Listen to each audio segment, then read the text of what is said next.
5, 4, 3, 2, 1. You're live with Neve.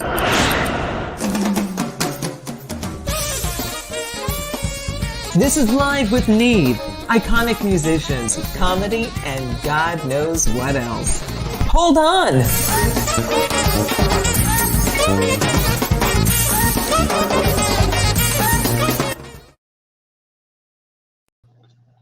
All right, everybody. Happy Friday. Great to see everybody. It's a beautiful day here in New York. It's cold as a rat's ass out there. It's a beautiful day, however, and we're going to have a good time. This morning, we are sitting here. We have some great talent today. We, of course, have our regular Julie and Julie and Mike, our wonderful rant man, who's he'll be broadcasting from Kansas City, I believe, today, or somewhere in the neighborhood. We've got a lot of fun coming up. We have a really great guitar player, Chouinard. He's going to tear it up at the end of the hour. We have a friend of mine from Tampa, Florida, which everybody knows, my partial homeland aside from New York.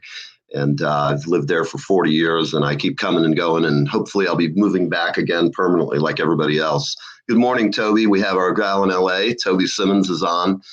She gives us the LA report, and we'll be riding over to talk to her in a little bit. I don't really have any new news. We are going to be I have a little bit of new news, I guess.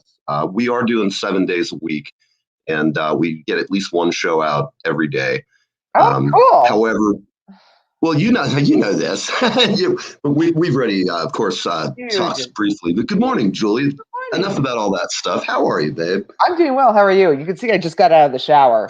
I know this is like my typical morning look, but yeah, this is like it's fresh and out of the shower. It's just like hot buttered bread. I'm so fresh and so clean. Let me just say oh, you're so squeaky. All right. Well, maybe we can get a sponsor to talk about that. I'm open to all opportunities. I know you are. So, what's new? What are you doing? How is it in Tampa? What's the weather today? Make me jealous. We're gonna talk to LA, and they're gonna really make me jealous. But I don't know. Yesterday was below. It was in the low 60s or something. It was fucking freezing. And then so I haven't been outside yet this morning. So probably maybe 65, 70, and I'm still freezing my ass off. I kid you not. Look at all the blankets. You know how many blankets I have in this freaking one? Look at this. 2, 3. Okay. A fucking quilt. 5, 6. Another quilt. 7. Lord 7 have mercy. Plus layers. Wow. I think we're going to have you been visiting with the vampire posses lately? Are you needing a little more red meat, perhaps? I think that protein drink you're doing is just not quite getting you fortified enough. Yeah, that could be it. But I'm going to go do the polar bear plunge. They canceled it this year, which really bummed me because I couldn't do it the past 2 years, but I've done it twice before, and I just love it. It makes you feel like, you're like, I am Iron Man. Came out of the water with a bunch of drunk Irishmen, and it was great fun. Yeah, I guess. All I can say is next time I'm going to do it. I wore a little shorty wetsuit, and everybody was giving me grief. And I'm like, I may come from New York, but I lived in Florida for 40 fucking years. The water down there is really, it's like I can't tell you how cold the water is here. Anybody who lives here I know. I'm looking at the ocean thinking, I just love to walk down there and jump in. I don't think so. It's probably about 40 degrees right now, which is dreadfully uncomfortable.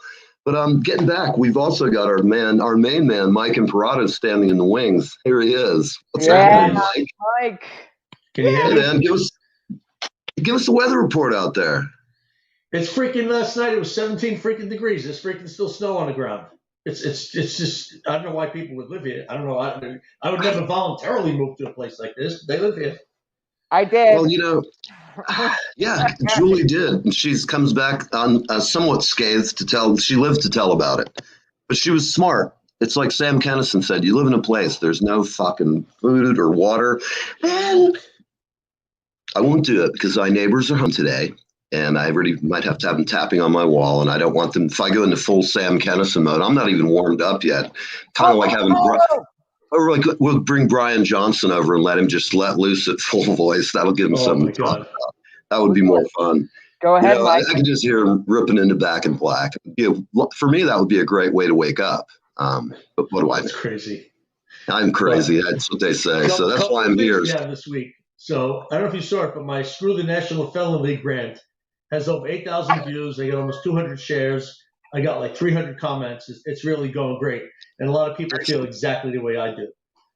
So you can see it on my Facebook page, YouTube, Instagram. Just look up Mike and Prado's rants, Screw the National Felon League, and you'll see exactly how I feel. But today is actually the 9th anniversary of my dad's passing. But, you know, his favorite song in the world was by Judy Collins, Both Sides Now. And he definitely left us laughing when he was gone, because here's a story that you will not believe. So when I was living with him after my divorce, I bought him a freaking electric blanket. And he kept telling Michael, please, you're going to freaking electrocute me. I was like, that's not how it works. That's not how it works. I'd be in my bedroom. I'd be listening to him, and he's going, I don't get it. I don't understand how this. He doesn't understand that he's going to kill me. I'm like, oh, my God, no, I'm not. So was he smoking weed? Antonio, what's that? Was he smoking weed? No, he was totally straight. He was drinking a lot of cough medicine. But so now I fly to San Antonio for my son's basic training graduation. Now, my father used to call me up like he was a frequent flyer at the emergency room. They all knew him. He'd just call me up and say, hey, Michael, I'm going to take a ride over to the emergency room. You want to go? I'm like, what are we going to get coffee? It's just freaking ridiculous. So they told me, you know, I know that now, you know, they're not supposed to with the HIPAA regulations and everything, but I had friends that worked there.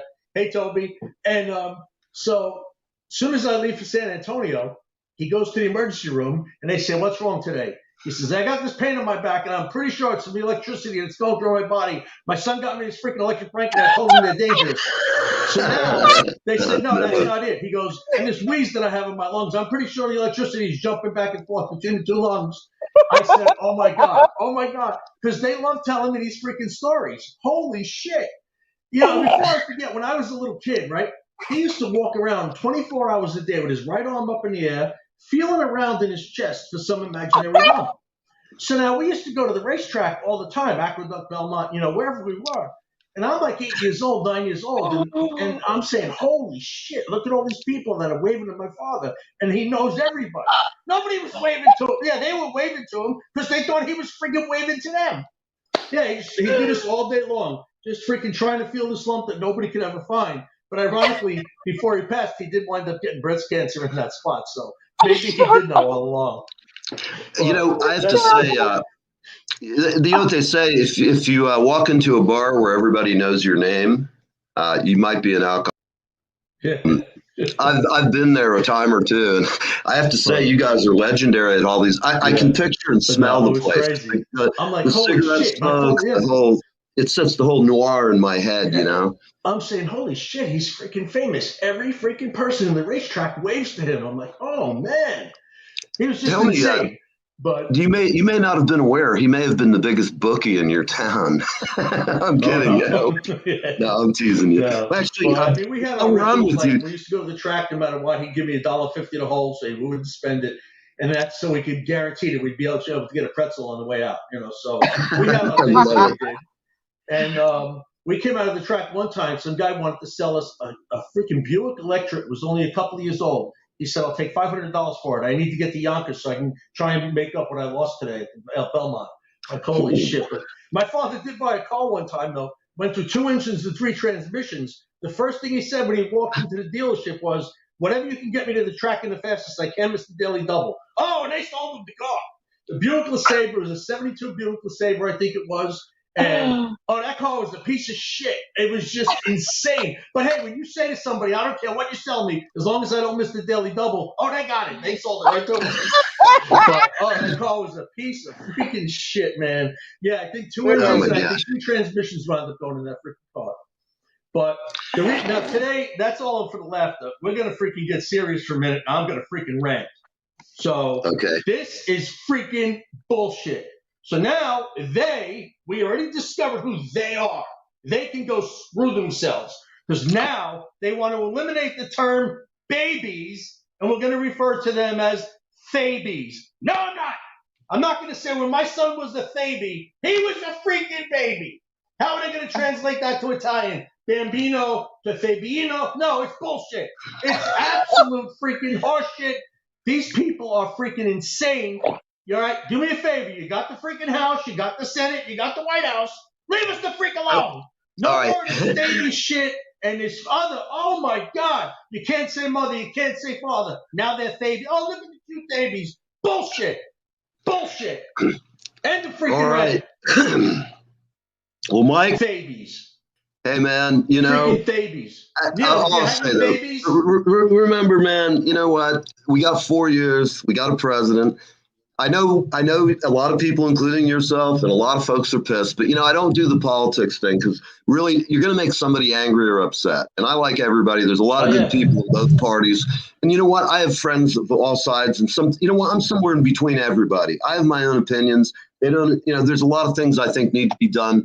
I mean, I'm a lot of Republicans think I'm a jerk off, but, you know, national health care, you got to have it. And I think we Republicans, or the people who consider themselves that, should have done something about it while they have money to do it. We've got money to do all kinds of shit. This isn't a Republican or Democrat issue. But anyway, let's not talk politics. Let's get back into the rock and roll. Before we go off, tell me about your dad, his little marijuana thing at the barbecue. I think that's fairly entertaining. He literally ate all the steaks, all the macaroni salad, whatever we had. And because there was enough food, there was 4 of us in the hotel. And he ate every bit of it. He was so wasted out of his freaking mind. It was ridiculous. I mean, I never seen a person be able to eat when they were that. I mean, I know when you get high, you get munched out, but he was freaking on the extreme freaking end of it, man. He was bad. You know, I just can say I wish we'd have met your father. He sounds like an interesting character, and God rest his soul. All right. Well, listen, we're going to go to a break, and we'll be back. And in a few minutes, we're going to talk. Stick around, man. We'll be lurking in the green room, and we're going to go to a break. Nice. See you later. For bonus content, extras, and all sorts of cool goodies, become a patron. Go to Patreon. Live with Neve.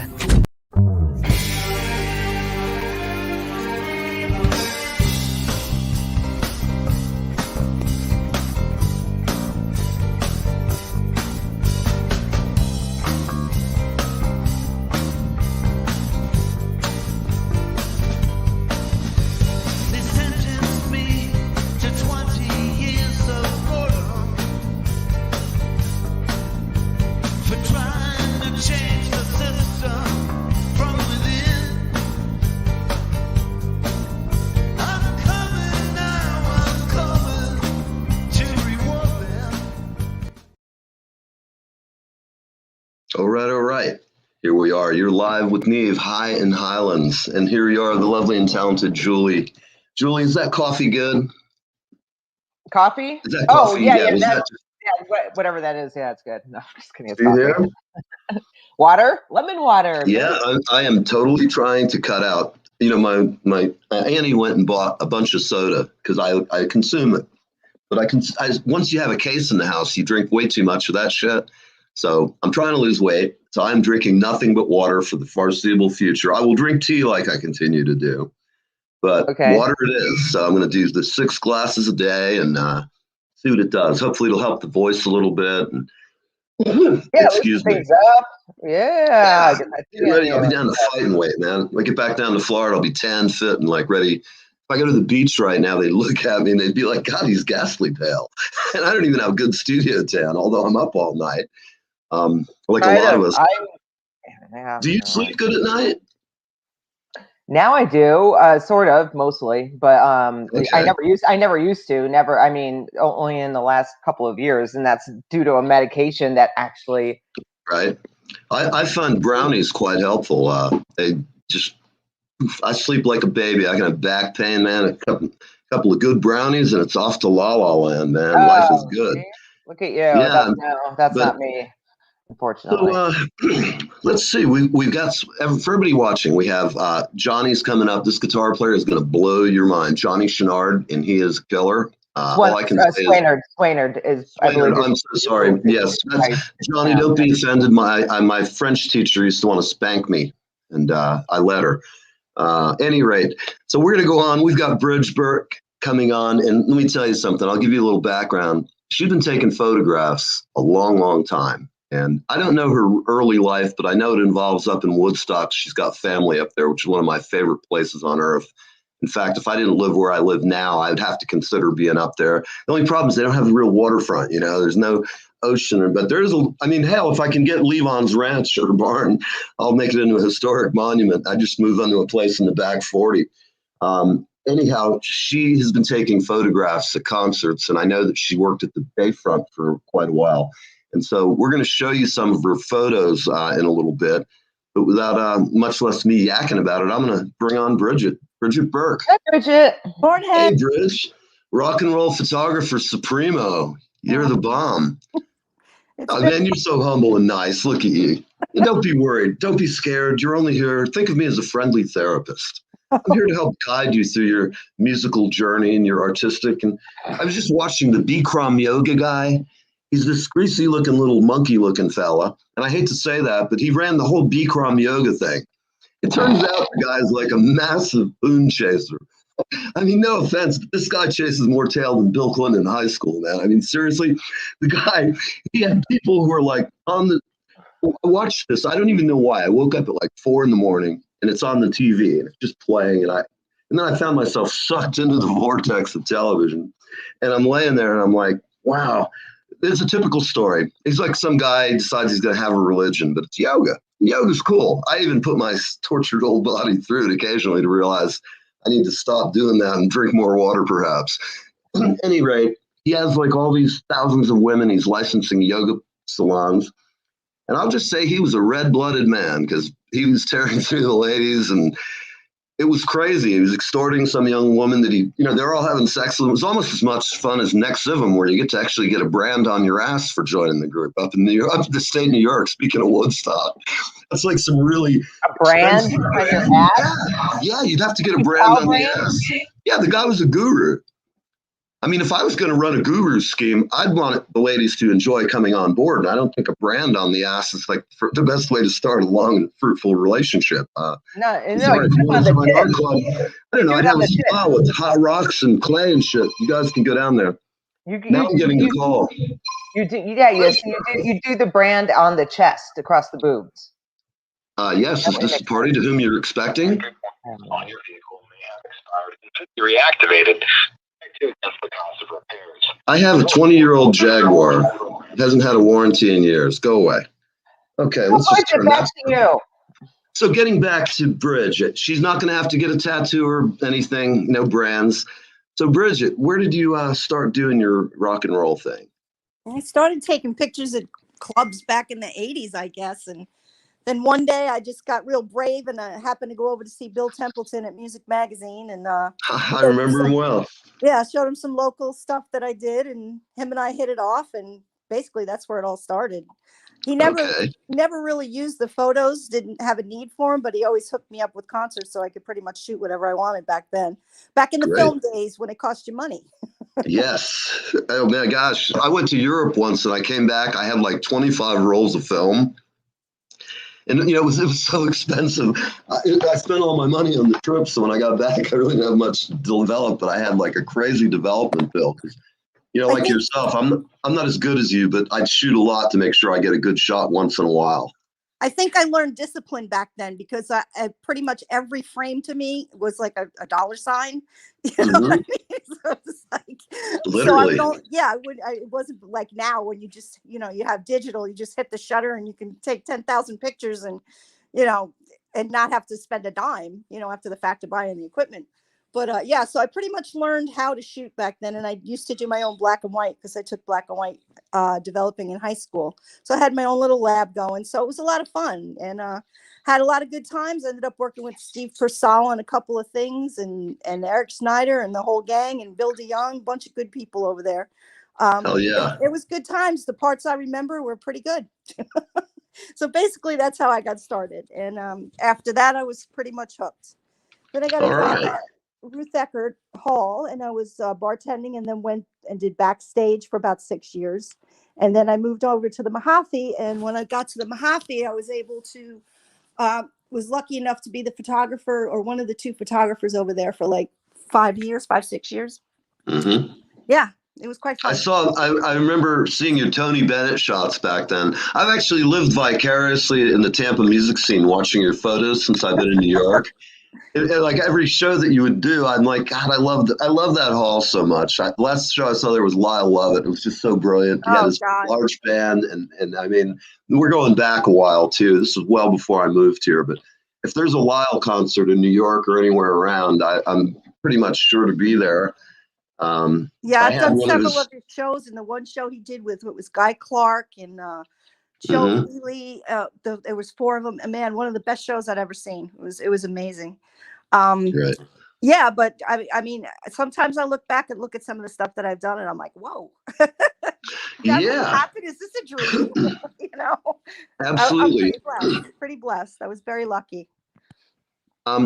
So tell me, you're married. Your husband George is really just a great, cool guy, amazing guitar player, and I just love it. Everybody I know loves to work with George, and everybody I know has worked with George. I've never had the pleasure, but I'm hoping that'll change when I'm down in Florida in the near future. I've been working on some stuff, and you're just so cute. What a great couple, man! I had to say that. Yeah, he has an open door policy. You can just go see him at the studio anytime. He's there Yeah, all the time. right. Exactly. I know. And I look forward to it. I really do. So many of my friends, Matt Walker and all these, it's a small family in Tampa. I mean, I know everybody. We've got a great musical community here. Amazing, amazing bunch of folks. Musically Right. and spiritually, they're all really cool people. Absolutely. Who are your favorites in the music scene down there? You mean, Name some for people who may not be from Tampa or the Bay Area. to tell you the truth, I don't get out much anymore. I don't really go. Well, yes, that's true. None of us do. If I do go anywhere if George has a gig or, there's a bunch of local musicians like Janelle Sadler and Kirk Adams. I mean, I could name them all. Like you said, Matt Walker, Sam Farmer. There's so many good people out there. The honkies are always a fun time. Oh, the honkies are great. Yeah, there's so many bands out here. Yeah, we got a lot of good musicians around here. We're very lucky. Absolutely. It's not a bad scene, for Florida. It's not a bad scene. No, it isn't. I agree. Well, I'm up here in New York, and I just love it here. I love it to death. Me too. I wish I could, but George won't leave, so I'm stuck here. Well, I get it. I know. Where does your family? Are they in Woodstock proper? I've got my sister's in Shokin, which is a little bit on the outskirts there. And Right. My dad lives in the Bronx, and I've got family all over New York. Oh, great. Yeah, Syracuse. Well, if you guys are ever up here, you're always welcome to come. I'm here. I have a ferry that takes me right to New York City. You're there in like 40 minutes. Well, I'm coming up in May, so I'll probably come see you. Well, great. Yeah. Absolutely. Yeah, We're here at the beach. I'll tell you, it's a good time to come. And if you guys... I do the country mouse, city mouse thing. I'll go see my dad in the Bronx and then go hang out at Woodstock. And Absolutely. Cleanse my soul for the rest of the trip. Hey, listen, I'll tell you what, seriously, you don't know us from Adam, but my girlfriend, we have a nice guest room. You're always welcome to visit. Both you and George, I say that with an open arms policy. You're friends, and in the music business, you know your friends. And I know you guys, even though I don't know you, because everybody else knows who I know knows you well. So it's a small world. We'd love to have you come. That's beautiful. Yeah. So hopefully, fingers crossed, be up in May. Yeah, right. Well, great. Hopefully the city will start to get a little more normal. It's pretty weird, over there. Just seeing some of the pictures just freaks me out. It's like, it's almost like 9/11 all over again. It's just dark and quiet. And it feels like 9/11, but just like way too long. I went in to do an interview about maybe a month ago. It was really a bummer. We drove in a lot of the restaurants, and people think New York's like an incredibly expensive city, and it is at some points. But on the other hand, there's lots of little places you can get a great lunch for $10 if you're a local and you know where you're going. I mean, what are you talking about? A dirty water dog and a Coke? I'm good to go. Yeah, right. Listen. I worked on those. I worked in the city 3 days a week. That and the dollar pizza slices, the real skanky ones. Oh yeah. Those things are like when you're drunk at 2 a.m. coming out of the Beacon, you got to go downtown and find one just like quickly. They absorb alcohol. I'm gone. I'm gone? You were gone. No, you're back. Okay. Okay. I heard about you Beacon getting pizza, and that sounds like a good time. Oh, hell yeah. I once was sitting in a bar having dinner with a client. I was trying to sell him a sound masking system in a big building, sensors on the glass, very high tech to keep people from spilling secrets over to other people in the area. But I was real keen on getting a sale, so I took him to It's called Delmonico's Kitchen. It's a small version of Delmonico's, the old, Okay. and it's like really killer. It just doesn't have the vibe of the original with all the marble, but it's like two or three blocks away from the Beacon. So while we're sitting there having dinner, he tells me he's got some tickets to go see Blues Traveler. And he goes, hey, you want to go see Blues Traveler? And I'm like, we've eaten half the ideal portion. You order one Delmonico steak, split it between two people, have it sliced. You order, believe it or not, they have this pizza that's really a good pizza. I mean, it's excellent. And we just sat there and noshed on appetizers. And then we were incredibly drunk. And we decided, he tells me there's a guitar store nearby. Which we're like, not only we're going to go to the Beacon, but there's a guitar store on the way. So I go in there and, there was alcohol involved. I don't drink anymore, but I found this guitar on the wall and I just was like, wow, man, I want that. So I ended up buying this guitar and I'm look, I'll be back tomorrow. I'll pick it up and all, but it was funny. Then we stumbled up to the concert. I got a ticket from a scalper, went in. It was great. I mean, it was like total New York fun night. You can, always that's what's cool about New York. There's always something going on that you just don't expect. Well, now sadly everybody's left, so it's so quiet. It is surreal. Yeah. All the little guys, though, it's sad they've closed. But hopefully the vaccine will change things. But I think it's going to be a long time before New York's like what we're used to. I hope it changes sooner rather than later. But I think it's uncertainty in the air for everything. But enough about uncertainty. We're here to have some fun and think about. New York is going to have some concerts on Governor Island, I have heard, over the summer that will be, spaced out so that you can enjoy yourself. I'm not sure how they're going to work out the ferry thing and all that, but who knows? I'd love to see some music being played with social distancing and all that stuff. Yeah, down here they're not too concerned about that. I've seen that. To tell you something, it blows my mind. I'm watching the shows. It's just like people are like out, like it's nothing going on, no masks, and I can't afford. Yeah, when I went up to New York, a couple months ago, I noticed that nobody bitched about wearing masks. Nobody complained. If they were walking outside and they were coming up on you, and they didn't have a mask on, they put it on. I mean, right. I don't know what the problem is. Wear a mask. Get a pretty. I agree. Get some bedazzle it. Do something. Just wear a mask. Hey, look, I have to worry about my health, so I've been wearing a mask since before you had to damn go out in one, and I had been in a pretty bad accident. Which had a kidney transplant, so oh yeah, right. Be careful about this kind of stuff, So I'm sure. Just wear a mask. Just wear a mask. That's my statement for the day. Wear a mask. All right. Well, I always say keep it clean. Hygiene, man. It's always good for everybody. Julie, do we have some photos we want to run? Show everybody what Brooke does for her cool job and having fun and making art. What a good thing. Okay. I have that in, but I posted all of those. So you posted? Yeah. Okay, well, we'll have you back on in a minute. Oh, by the way, they're coming right up. Is Mike there? Tell him I think we had the same dad because I took I took my first steps in an OTB, so I know exactly where he's going. Oh gosh, I love it. Let me bring him on. You guys can go ahead and kibbutz for a second. I'll be right back. Talk about gambling and all that fun growing up in New York stuff. I'll be right back. Mike, your mic's off. Mike's off.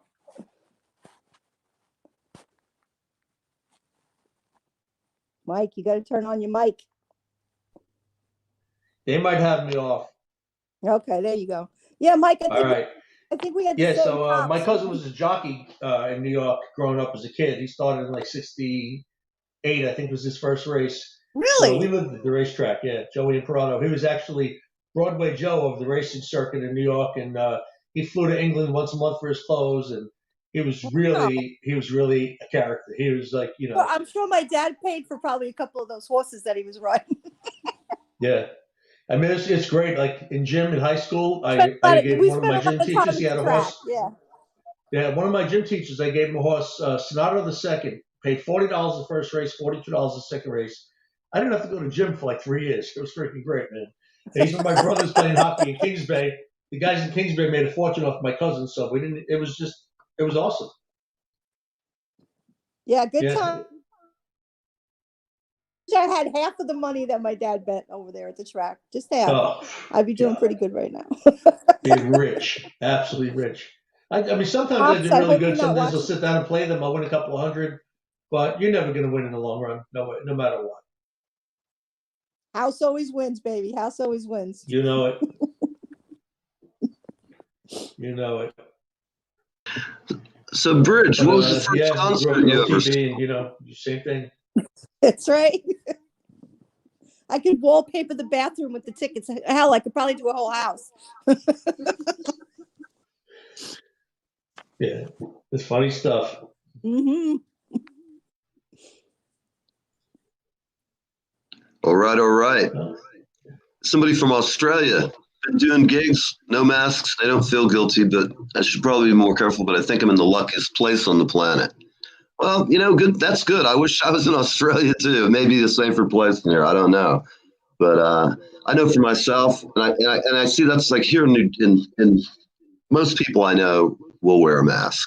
I know some people have some political reading into it, but I'm not of the mind that disease differentiates between Republicans or Democrats or Baptists or Christians or whatever you are. Agreed. I mean, any rate, but so let's see, Los Angeles. Toby, thanks for pointing that out. Yeah, I'm glad to see LA is opening up. I'm sure it's like pretty regulated. I have no doubt that you're not just like doing what we used to do. Pushing my way through the crowd of Led Zeppelin, it's a place with no seating, which is a glorious experience that all young people will never have the chance to have ever again. So listen, Jules, she's offline working on that. We're going to go to a break real quick, and I'll be right back with everybody.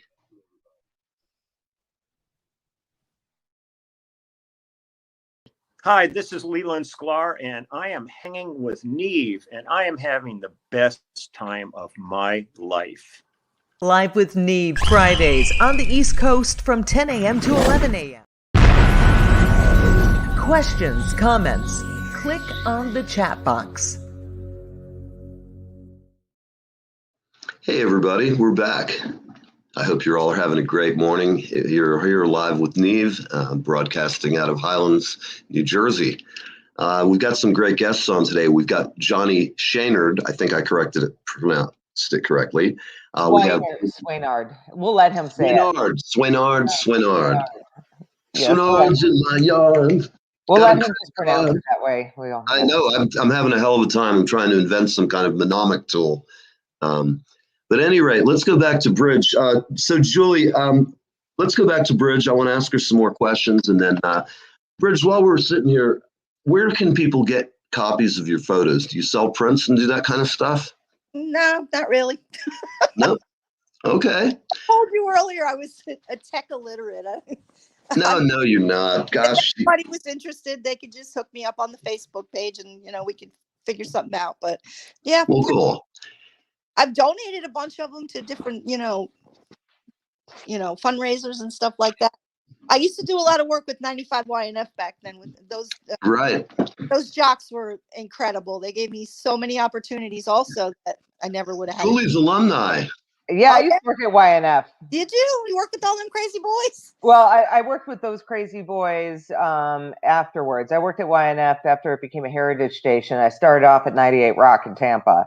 So I knew Big Rig and all those guys and everybody. And then they moved down to YNF and then they moved back to 98 Rock. So yeah, Ronnie Michaels, all those guys, I know them. Yeah, I did a lot of stuff with Ron and Ron. That was a lot of fun. I know Mr. Diaz very well. I used to work with him all the time. Everybody. It's funny, I saw your picture, Bridge, and I was thinking of Julie working with those guys. A flood of memories from back in those days came rushing into my head. I was like, oh my God, look at his hair. He looks so different now, Yeah, they did those comedy shows at Bennington's place, and then they did all that wrestling stuff too. It was fun. But whenever I would shoot a concert, I would give the guys my pictures, and I give them 2, 3, 4 or whatever, and they would get them signed to auction off or give away, for different fundraisers, and then they would always give me one back. So it kind of worked out pretty good. Hell yeah, that's excellent. Very nice. Well, listen, we had a problem with our still store today, so we're going to put your pictures up after we edit it. We couldn't get it up while the show's going on, and so I feel bad because it's up there and rolling on our ads, but it's not here. Wilson, we've got a bunch of visitors inviting. I'm not sure. Can we all come, Veronica? I think we'd take a live with Neve jaunt to Australia, and I would try and wrestle with crocodiles and whatever else. Spiders, snakes, all the other cool stuff you have. Sorry. Let's see what else she says here. Are you ready to go? No, okay, we have some time. I guess, Bridget, anything you want to tell photographers who want to get into your game before we go? Like if they really want to pursue this, if they have that passion, what can you tell them? And it can be straight from the heart. Tell them what to expect. Say that again? Love thing. There's no money in it. Yes. Lucky can make money off of it. It's just think about it. It's just like musicians, everybody can play for $50 and then you have other bands that, it's the arts are not it's not relative what you make to your, what's the word I'm looking for? Your experience and your talent or anything like that. It's not like being a scientist where you make like this amount of money if you do this particular job. It's all over the place, but trying to make money doing it, good luck. Well, I would say the same thing about whether it's broadcasting, unless you happen to be one of those Ron and Rons, which is great. I aspire to such fun. There's nothing like having fun. That's the thing, is trying to have a job where you can make a living. Exactly. Yeah, it's Hi, Julie. Hi. I'm sorry, she was saying something in my headphones. What were you saying? Oh, nothing. I was just agreeing with you. That's all. Oh, God, it shows how great my hearing is. I'm officially classified as roadkill. Yeah. After 40 years being a drummer, my hearing is screwed, to say the least. I remember standing in the front of the Tampa Stadium when Kingdom Come was playing at Monsters of Rock, taking photos and walking off the stage, and had some guy asking me if I wanted a bottle of water, and all I saw was his mouth move. And I don't think I've heard right ever since. Yes. That happened to me at the Who in New York when I was a teenager, but that was the loudest concert I ever heard in the Garden. I've seen Led Zeppelin and the Stones there, and it still just was like, and I was just, as a young testosterone-fueled Keith Moon wannabe, I was just like, I was living the dream, man. I had a great time, and the rest of my career, I was like, I love playing the Who. In fact, I have a clip somewhere of us doing Won't Get Fooled Again. And I just love playing that song, feeling all bombastic. It's just, it's like, and I sing it. So it's just like, I'm in the zone when that happens. But listen, we're going to go to a break. Thank you for being on with us very much. Yeah, you can hang. If you want to hang in the green room, and for your family and friends, when this gets, we'll put your stuff into it at the proper point afterwards. Or I don't want them to feel like, we shortchanged you. And I appreciate you coming on. Thanks. Appreciate you guys. Okay, hey, say hi to George for me, and I can't wait. I'll be down. I'm going to Nashville in April, so hopefully I'll be in Tampa and get to see some folks. Oh. All right. Follow, subscribe, and like us anywhere you find webcasts and on all of our social media to get bonus material.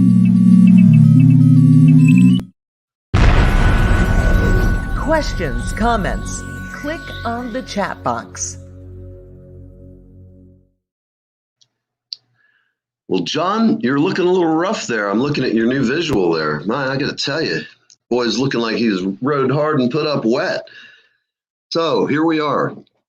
We're just a little past half the hour, and we're going to be talking to an excellent guitar player, Johnny Chouinard, and we're going to make a joke if I've got it right finally. I'm sorry. Chouinard. Go ahead, Johnny. Hi, Johnny. It's actually pronounced Chouinard. Chouinard. See, whoever invented it, I don't even know how they pronounce it, so I just go with it. So, well, I think I've written it down now, and since we're like at the end of the show, or not the end, but we'll try and remember it the next time don't worry about it. Nobody ever gets it right, so I don't care. Hey, Johnny, do you have us on or another device open? Because I'm hearing feedback. Can you? No, not that I know of.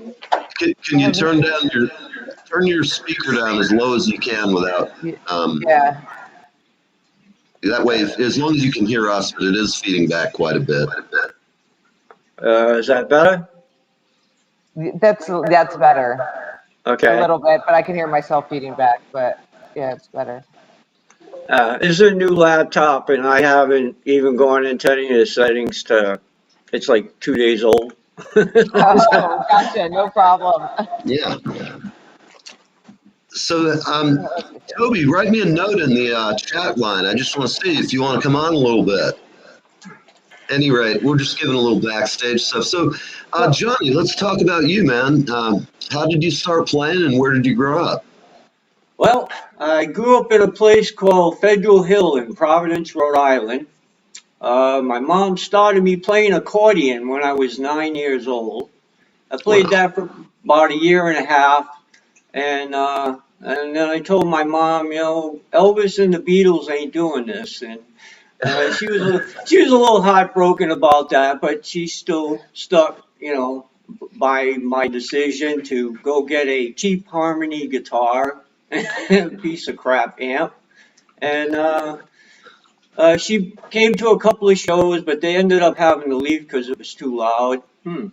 Surprising. And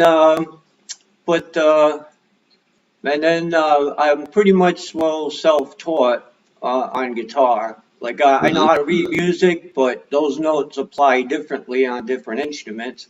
So I'm pretty much ear trained for playing guitar. I started doing gigs by the time I was like 14, getting snuck into VFW clubs because I was underage. Yeah, right. And then, a plethora of cover bands. I'm a former tech. I worked for Gill Guitar for a while until Gill bought them out. I worked for Gill until Fender bought them out. And then 2 months later, I believe they bought the Ovation Company out. And, then I got signed to a metal label out of Germany, Schwarzenberg, Germany, called Pure Steel Records. And we released 2 CDs, did some touring with some big bands, and now I pretty much write music from home. I've written music for martial art fight scenes, exercise videos, a few other things. I don't keep track. But you have a lot of TV films credits that you've scored on as well. I mean, yeah. Like I was studying martial arts, Wing Chun, from a guy here in Oldsmar, Florida, who actually trained under Ip Man, the instructor in China, with Bruce Lee. Wow. And that's all he's done his whole entire life, and he was doing his own movies. And so I wrote some music for his fight scenes and stuff. That is so cool. And did adult and children's exercise videos, PowerPoint presentation background music. Did something for a hair salon that did a Paris Hilton hair show in New York City. Techno. So I'm kind of all over the place when it comes to music. I don't have a particular genre of anything. Most of the time, like, people ask me, what do you listen to? I'm like, soundtrack music to movies. I play metal most of the time, but I don't even listen to the radio. It's kind of weird, but yeah. Well, you won't find anything. There's no intelligent life there anymore. Yeah, that is kind of true. So, John, can you show us some of the guitars you made? You make guitars, right? And well, I've made plenty throughout my life. I've sold some, given some away, refurbished some, if you will. Like this one here is kind of one of my abominations. This here's what's left of a early 80s Kramer Pacer. This neck on this thing, and I've worked on many guitars, vintage, just about every company under the sun. I was a tech for a music store after I left Guild. And this year I just got bored one night and said, I think I'll do something with it. So I kind of remastered it here a bit. And I use I use a Damasio Steve Vai Evolution pickup, and I wire it hot to the potentiometer like Eddie Van Halen did. I noticed that 022 and 047 microfarad capacitors to me kind of deaden some of the tone, and yeah, but I like it. John, that's the one that's like a Chapman stick, right? The one that I kept. Yeah, that's what you say, Chapman stick. I heard of them and I've probably seen them, but I'm not real. I'm gonna have to Google that. Would you mind playing that for a little bit for us, please? Yeah, sure. Demonstrating it. Great, thank you. Hey, this is a piece that I wrote. Now, this is the strange part. Like I said, I'm self-taught. I have no classical training whatsoever. So this is the mysteriousness of creativity. I have no idea where this came from. So God-given, my friend. God-given. We'll let you do your thing.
man, that nice, very nice.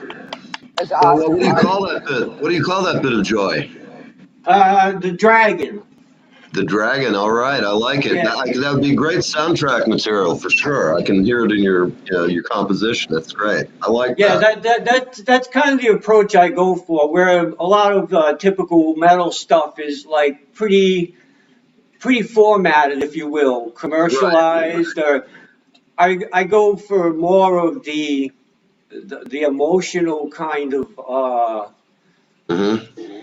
yeah, The I part don't that know how to evokes the explain it. emotion, the part that evokes the emotion in you, because you and I have had this conversation, John, a couple of Yeah, times about talking about, like, when I go see a movie, I know that it's the music that's moving me. It's not the action. It's not the conversation so much. It is the music that I latch onto and I ride with, if you will. exactly. Exactly. Yeah, a lot of people are not conscious of that. They don't understand that the music is what's keeping them sitting on the edge of their seat. Like Yes. if you were to have a murder scene and somebody started playing the Good Ship Lollipop, then it would click. People would be like, "Wait a minute, what's wrong with this?" Then they would get it. Like there's been a lot of movie scores that have made the movie because the plot stunk.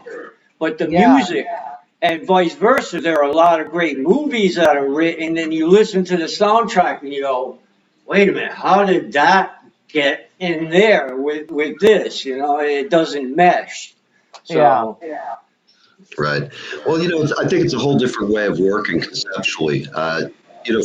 For example, I use the example of when I try to just practice at home, I'll put on any kind of symphony music. Doesn't matter. Be any kind of string quartet, any kind of classical music. I just use it for speed training to play along with it because it makes your mind makes more neural net connections, and then you can transfer that into muscle memory at a higher level than if you're not challenging your brain. I mean, it's one thing to go 1 and 2 and 3 and 4 and 1 right. and 2 and 3 and then go backwards and back.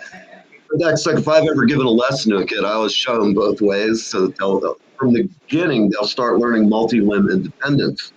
Right. Because then when you take drum lessons at school, it's changed now because there's so many great drummers doing things online, giving lessons at a high level where you can learn these high level techniques. Right. You're obviously a very technically proficient guy. Who did you like? I'm going to ask you, did you like Richie Blackmore growing up? Uh, uh, Everybody. I listened to, like, I lived in Nashville for 5 years before I moved here, and I met a lot of celebrities. I got to jam with a few people. And like I said, I'm all over the place when it comes to music. I can find something interesting in anything. Like, I even watched, like in the old days for the internet, I'd go, like, I'm kind of a bookworm, so I'd go to the library and I rent, these cultural VHSs, and I watch these three guys with the big hats in Russia. Right. Like it's a frozen tundra, so they probably have a lot of time. But these three guys on those like triangular shape, I don't even know what they're called.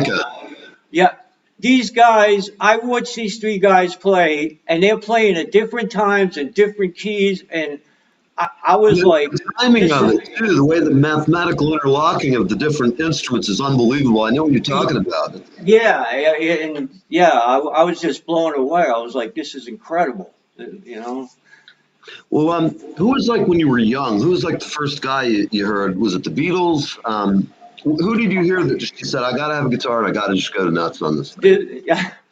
My mom, generation gap. My mom liked Dean Martin and Engelbert Humperdinck, and my dad was 110% military, so he was into the Andrews Sisters, all this, and somehow my mom acquired the Beatles album with the song "I Want to Hold Your Hand." And I was like 5 years old, and my mom put that on, and it was like opening the world of magic to Harry Potter. You know what I mean? I was like, what is that? And I had her play it over and over about 10 times to the point where my dad came in and said, if I hear that noise one more time, the record player is going out the window. But that was it. That's what hooked me. And you know what's funny about that? Not until I'm 60 years old now. Just until a couple years ago, I never learned that song. Out of all of the songs that I've learned, which is probably labels into the thousands, which I'm sick of learning other people's leads because it gets meticulous after a while. Playing in cover bands, I had to learn the lead to Walk This Way 3 times in 10 years. And I'm like, this is just getting monotonous. And the funny part is Joe Perry is one of the few guitarists, well, I can't say few, but one of the guitarists that he doesn't play his own leads the same way ever twice. He calls it parrot talking. So, and here I am learning his lead 3 times in 10 years. It's like it's funny. It's like listening to Ozzy Osbourne. The difference between Randy Rhoads and the guy he's, Zach Wild. The Black Harmony, whatever he has. Black Label Society. Black Label Society. That's it. Yes. Zach Wild. Yeah. Yeah, Zach's great, and I love watching him, like when he's playing No More Tears. When he's doing the articulation of the dum dum dum dum dum dum dum, and he's the drummer. I just like so in the groove with that, because keeping that groove slow enough for him to be able to, a lot of drummers rush through it, and it's better when it's got that dum dum dum dum. I always look at the bandmates when I play it. I'm kind of like, it's got to be right in that. Everybody, especially with lead guitar players, I think they have a tendency to always want to. I got to show everything I got, the best that I can do all the time. I got to be in the light, and it's more important, I think, that put in what needs to be put in and leave out what needs to be left out. Valuable lesson to learn. Valuable lesson for sure. What do you see? Do you have any movies? Are you working on any new industrial stuff, or working on films, or are you just doing spec stuff for now for the next project? How's that going? Well, actually, me and Julie we're trying to get something off the ground here, and all right. We're gonna we've got some really killer direct ideas for directions and stuff. So we're gonna get started this weekend, get rolling on what we need to do to get the bottom end started. So. Well, I dig that. I really do. I like everybody in my world to be creating something all the time. It's the only way to get good. And Johnny, I'm going to have my 60th birthday this year also. God bless you, man. Don't say it out loud too often. I can give you that advice because your body hears it. Yes, you're absolutely right. And then it comes back to kick you in the ass. Big shot. Listen, in a minute we're gonna go to a break. Can you stay over and play another tune or two with us? Yeah, sure. Yeah. I mean, we'd love to hear some more. I just want to hear you shred, and we'll tear it up some more. Yeah, hey, everybody, you're watching Live with Neve. We're watching. Follow, subscribe, like us anywhere you find webcasts and on all of our social media to get bonus material. Good evening, everyone. I'm here. You're not, but maybe you are. Thank you. Live with Neve, coming right up. And I'm here too. Hi, everybody. See you next time. Okay, back to me. Hi, everybody. I'm Jerry Murata. Coming this fall, the Live with Neve show, featuring the one, the only, the inimitable, Jerry Murata. We keep that for the blooper reel. Try one more time. Here we are. No, that's I didn't. That wasn't a mistake. All right. Hi, everybody. I'm Rick Moranis. Live with Neve, Fridays on the East Coast from 10 a.m. to 11 a.m. All right. I always have to crack up at Jerry. What a funny guy. For everybody watching, we are sitting here. We have an excellent guitar player, Johnny Renaud. We also have John, can you say your name again, please, for all Raynard. I wrote it. Raynard. Am I not right? It's pronounced S-W-A-N-A-R, Chouinard. Chouinard. Yeah. I must have more. I don't know how the French who invented it write it the way they do and pronounce it that way, but it is what it is. It was predestined before I got here, so I just worked with it. Yeah, right. Well, hell, before we get you on, we have our friend Toby. If you look, Toby is one of our best friends, and she's always around. So after we play a little bit, there she goes. Hey, Toby. This is our lady in L.A., Toby. Hi, Toby. She's on live with Neve. We love her to death. How you doing, girl? I guess I have to take off my mic, huh? Hi. Yeah, no, you're good. We can hear you. We hear you. She's fucking with us now. I don't She's gonna fit in good you with okay us. with the headphones? We do. Yeah. We do. Okay. Cool, Mhm. cool. Nice. Well, so what's going on? Give us the LA scoop. What's happening these days? Thank you, Veronica. The LA Scoop. The LA Scoop is I promote as many musicians and artists as I can by hosting their live stream events. I'm nervous, of course. Tell us about some of the tell us about some of the great folks and about your webpage, where people can find it. Because Toby is a valuable resource. If you like good music and you like a wide variety, Johnny, I think you dig some of the stuff. We've been doing work together, and she's been finding us some great guests. Toby's just a civilian who busts her ass. She loves music. She's a rock and roller. So she's not a civilian. She's part of the crowd of people that we dig. Who, we dig her too.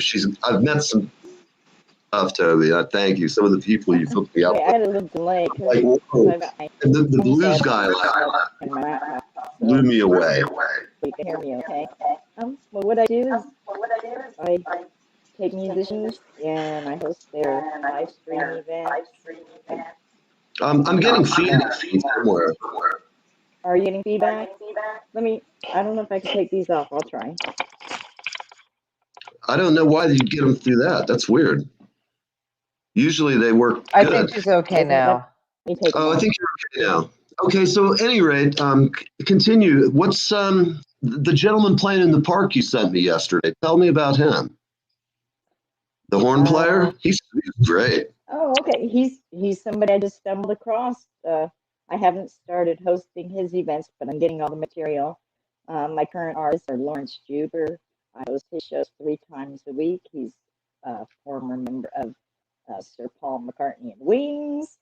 And I host Will Roberts. He's a former member of Frankie Valli and Four Seasons.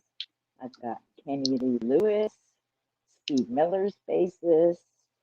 All right. I've hosted over 400 shows since March. You're the bomb. So, wow. I've got people all over the world. Yeah, I've got. I'm so glad you found us. I have to say that. You're really great fun, and she has a great sense of humor, folks. I have to tell you, she's just good people. We look forward to meeting you. We're gonna have some fun. I tell you what. Right. Right. So I guess let's have Johnny play. Are you ready to tear some rock and roll up there, Johnny? Yeah. All right. Let's do it. Make some noise. The spinal tap says, limit up to 12. It's higher than 11.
All right, man. Well, I got to tell you, that was killer, man. You're I'm just noodling. Just noodling. Yeah, you're a very talented man. Julie spoke very highly of you. I appreciate that. I'm to me, I'm just like, you know, I'll run into people in public. I wear a guitar pick, you know, it's part of me. And they'll go, "You're a guitar player?" And I'm like, "Well, isn't everybody?" I'm like, you know, to me, it's just, you know, like I've had a lot of guitar students, and they're like, "Well, who's the greatest?" And I'm like, "Well, there's no such thing." And they're like, "Well, there's got to be," you know. And I'm like, it's always evolving. yeah, well, you know, and I tell them, I'm like, well, you know, it's any great player can play what another great player plays. Yes.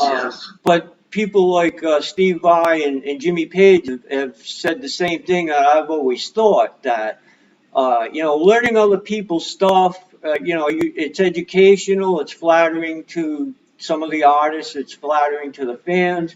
But what makes the person great is finding their own self, their own creativity. I use the analogy of an artist.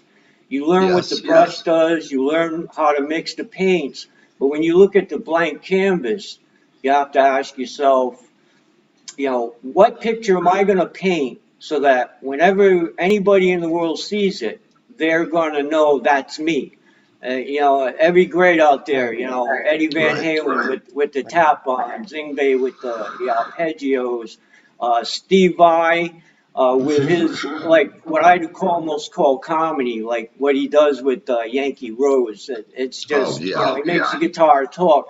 So it's not always just gimmicks, but it's the gear you use, what's in your fingers. There's so many. And like Bridget was saying, you know, about being arts. Arts is not like a job where you can graduate Berkeley and go to an unemployment office and they look at your credentials and they go, "Oh yeah, man, you know, you got it. You're a rock star. You start Monday, $1 million a minute." It's not that those type of careers. It's about who you know. being at the right place at the right time. You know, it's not just, oh, you can do all the hard work and you're going to make it. It doesn't work that way. I mean, I've played with guys that have graduated top 10 from Berkeley, and they're still washing dishes at Friendlies. And you know, Yeah. it's a lottery career. It's technically what it is, and you measure your success by what you achieve from it. Yeah. Right. Well, I have to ask you, I'm being selfish here. Do you happen to have one more tune you could play? I'm sorry to throw a monkey wrench. Yeah, I'm sure I got tons more. I just I don't really have anything. I'll just diddle. Okay, that's cool. That's great. What about your clear plastic guitars? Did you make the clear ones? Yeah. I'll show you those, and I'll give you kind of a on YouTube review on my opinion of plexiglass guitars. All right. That would be good. Yeah, he's got this really cool thing where he has like a whole slew of them. He's got like 3 or 4 of them. Like here's one that's totally, you can see it, totally transparent. Yeah. How much does it weigh? The word for what was it last year or this year? Transparency. So I figured, you know, I wanted to play it politically safe, and okay, not my sleeve. This one here lights up, kind of thinks I'm like playing in a Tron concert or something. And I usually the pickups that came in at stock pickups, they're not so great. So I always use the Damasio Steve Vai Evolution bridge pickups. They're a hot pickup, and they give a real.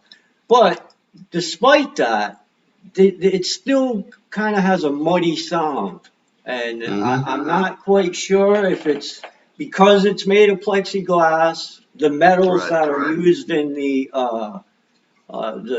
making of the hardware. Not quite sure. It's something I'm still thinking with here. So tell me, how much does it weigh? I've never put one on a scale, but they say it weighs about 11 pounds. Wow, that's incredibly light compared to the old Ampegs. Yeah, so I bought an extremely thick padded strap. And believe me, it helps a lot. And here's another one. This one here has a inlay in the neck like a Steve Vai gem, Ibanez gem. And this one here has a very unusual, as you can see, the back of the headstock on how the plexiglass is fused to the wood. Yeah, I would not, well, it's not suggestible to be banging any guitar around, but I'm be very cautious with tapping the headstock of this one on anything. And but what's good for this, you know, us old guys, the lights go out. I can see what I'm doing. Very nice. I have lights and I can play during an EMP attack. So there you go. Well, you know, I hope that doesn't happen because the blast wave would hit me in 0.04 seconds. I'm about 15 miles as the crow flies, if that, maybe less, maybe 10. Yeah. I just said, you know, I don't drink anymore, but if that happens, I'm going to get a glass of bourbon, sit out and watch the party, man. Go out like Slim Pickens riding the bomb down, man. Yeah, there you go. Play some Pink Floyd. Yeah, right. Exactly. And now this part of the body on this one turns into like a disco ball kind of thing. Wow. That's cool. It gives somebody epileptic seizures. That one there for sure, yeah. Absolutely. So to me, and another thing that I want to mention about these particular let me get this thing to shut off. is the necks on these, not so much on this one, but on the pure clear one, the necks are very, very rounded, like a half of a baseball bat. And for some players, you know, like a lot of Gibson Les Pauls and some of the early Fender Strats would have that very, I guess they call it C shape. They have different names for the shape of the radius or the back of the neck. But the one that is on the totally transparent one is like a half of a baseball bat. It is so completely round. And you know, being a drummer, that any musician, their gear, it has to have the right feel. It's like the right look of your car, or you know what I mean. It has to. You got to feel like, oh yeah, this is a part of me. So it's taken me a little bit of adapting to to get used to it, you know. But yeah, to me, they're eye candy. A lot of people don't like, and will even suggest don't buy one of plexiglass. And so I was kind of curious about it. It looks like some Prince would have had 5 of them. Yeah, and like I said, they're eye candy, and you know, you can, you know, if you want to, you know, be wearing an 11-pound guitar for an entire gig, I guess that's your choice. But I would use them for alternate tunings and stuff for a particular song here or there, or, you know. All right, well, why don't you play? We're getting requests to play some inspired improv. Some inspired improv? Yeah. Daniel Nielsen is asking how it sounds. What would you compare it to? The plexiglass one? Let me plug it in.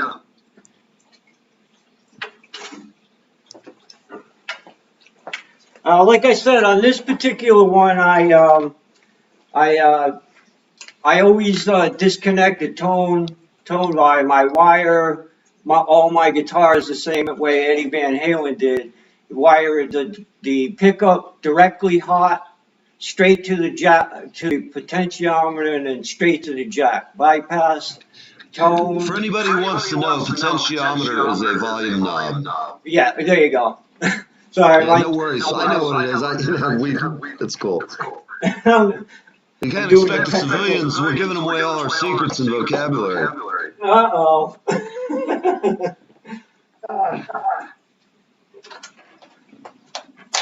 Now, there's a couple. I know Ibanez had made a transparent guitar for Steve Vai, and for what I understand, it was auctioned off. Why, I don't know. And there's a company in Australia called Hayes that makes a transparent guitar. Now, like I said, depending on maybe the gear, besides the pickups, the type of Floyd Rose lockdowns and stuff, because a lot of them are patent applied for, that are knockoffs off the original. I'm thinking, you know, it's either the plexiglass or the metal alloys that make up the hardware. But like I said, this is just, you know, some Tesla stuff. Very cool. Very cool. So for everybody's wondering, we're here. Julie, introduce our guest. This is the great Johnny Chouinard, and he is going to play something improv and beautiful and wonderful and great and fun.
Yes.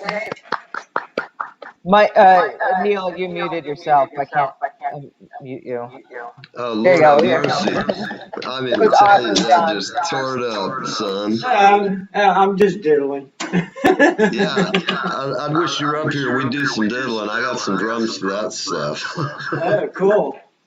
Yeah, like I said, I write stuff all over the place. I just whatever comes out, and Now it's funny. I've read tons and tons of interviews on famous guitarists and stuff, and out of all the people, it really surprised me was the comment by Keith Richards.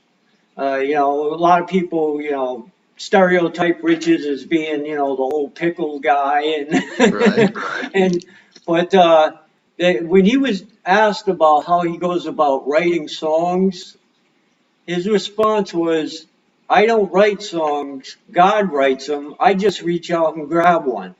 And That's what he that's used to say about Tom Petty as well. People said he really. could just jump up and pull the stars down, you know? There you go. I mean, it's weird. It's almost like a magic kind of thing where you just you find stuff and you go, how did this happen? I don't know how to do this. Where did this come from? To me, I always say it's like it transcends me. Like the music is behind me, that I'm just lucky to be the vessel that it goes through in order for it to be created.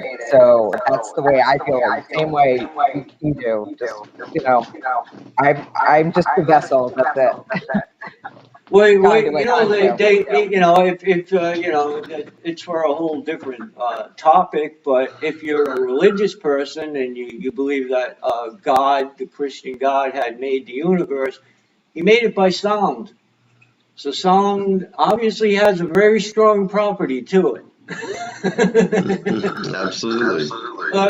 Here's a piece of interesting trivia. You've heard of 432 hertz tuning, right? Yes. Which is supposed to be what people who meditate do the thing. Right. But supposedly that's the sound of the universe, and that's the sound that the universe was created by.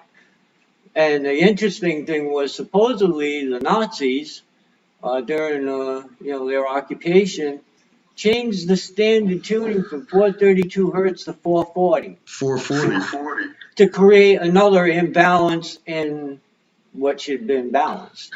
I just found that as interesting trivia. Don't quote me on this because I wasn't there, but I just found it very interesting that.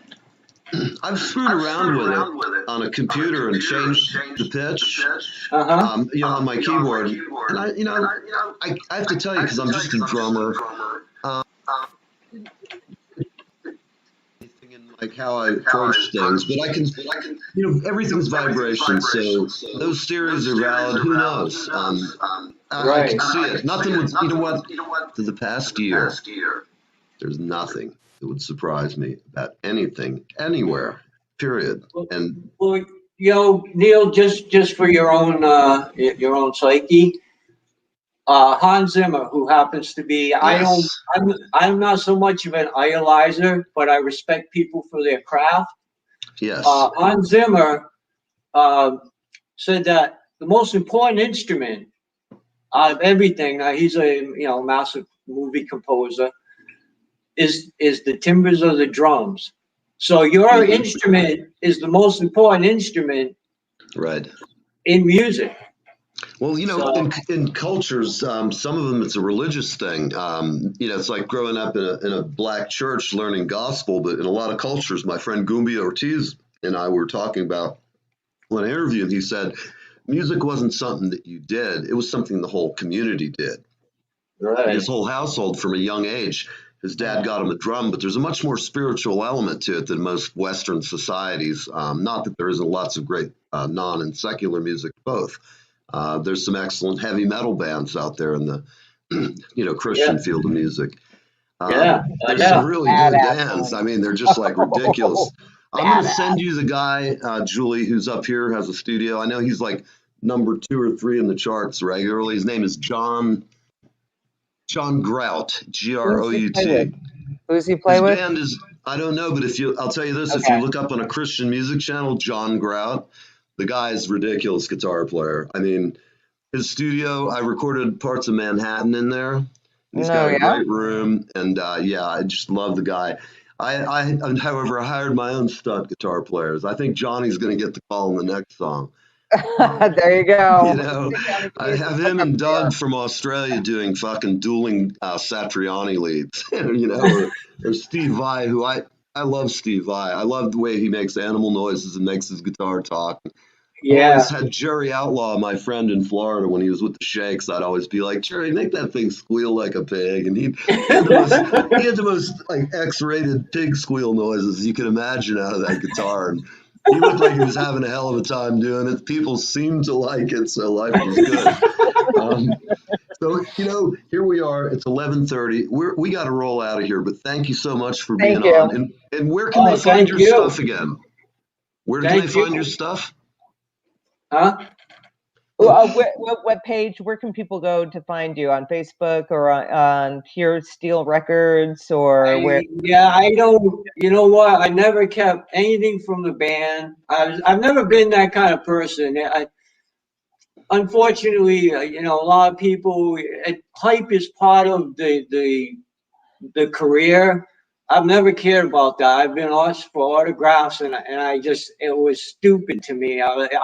I was telling Julie, I would tell them, you want my autograph, you got to give me yours, and they look at me like I'm some, egotistical That's a rock great star. answer. No, not at all. And I'm like, I the whole hype thing. I guess it was from all the networking self-help tapes that I listened to, telling me that the music scene is 10% music, 90% hype. And I was never into the hype part. I just wanted to do what I like to do and make money at it, and I didn't, like I was telling Julie, I didn't care if I would have went on there like the Gong Show with a bag on my head as the unknown guitarist, as long as I was doing what I liked to do. Exactly. That's, I'm so comfortable in radio. So I can't really, tell anybody, well, you can go here, you can go, because I don't do anything with social media. Or I've had all my friends thrown in Facebook jail, and I'm like, I'm too old for that. I don't care. Yeah, man, you know what? I really like you as a guy just because of the fact that you don't give a shit. And I respect that in everybody who, you have to reach a certain, I loved how Prince, they sat and asked him once if he has a telephone with him. Is it true you don't carry a cell phone? And he went, no, I don't carry a cell phone. And they were like, well, why? He goes, well, somebody's always got one. What's funny about that, I just seen an interview with Christopher Walken, and he's the same way. He's like, no. And as is Hannibal Lecter, Anthony Hopkins, Sir Anthony Hopkins. Yeah. I guess, it's old school. I mean, I worked for Dell when I first moved to Nashville. I used to build computers. And with the exception of writing music on them, because you have symphonies at your fingertips, I could care less if I ever seen another one. I used to build guitar, man. Keep your guitar, man. Don't fuck with the computers. If we ever record, the only computer we'll use is just to get it down. We will use no auto-tuning, no timing. I will play a song first take from beginning to end, and it will be right. And if we don't do it right, I'll go in and it'll be right the second time, because I don't like fucking wasting time. And I know that it's in our soul. It's not something that, like what you were saying earlier about just comes down. I'm not a particularly religious person, however. I feel like sometimes I'm just playing and I don't know where it's coming from. And that feeling when you're on stage with a band and you've played with them for years and you've got a really tight rhythm section. I mean, I'll be slamming off the horn players or the bass player, kicking it. And it's sometimes inhuman because you know how you feel when you're right on the edge, you're about to play something. Oh, there's Sam. All right. Nice. Hey, Sam. God, I'm so glad she's here. Well, listen, everybody, we're going to have to sign off. So much fun having you on. Thank you, John. Thank you. I look forward to hearing good things from you and Julie. Any way I can help, I'm around. Oh, yeah, absolutely. All right, guys. Thank you very much for letting me be on your show and talk all this stuff. We're glad you're here. And I want to mention Thank you. Sam Rourke just came on, and if you're out there, check out Sam Rourke. She's just my sweetheart. And Sam, we're going to be hooking up, Julie and you and I and a bunch of folks. We're going to see you in Nashville in just a month or two. So it's going to be a good time in Nashville. We'll see you there. Thank you, Johnny. I'll talk to you soon. Thanks, guys. All right, let's get us out.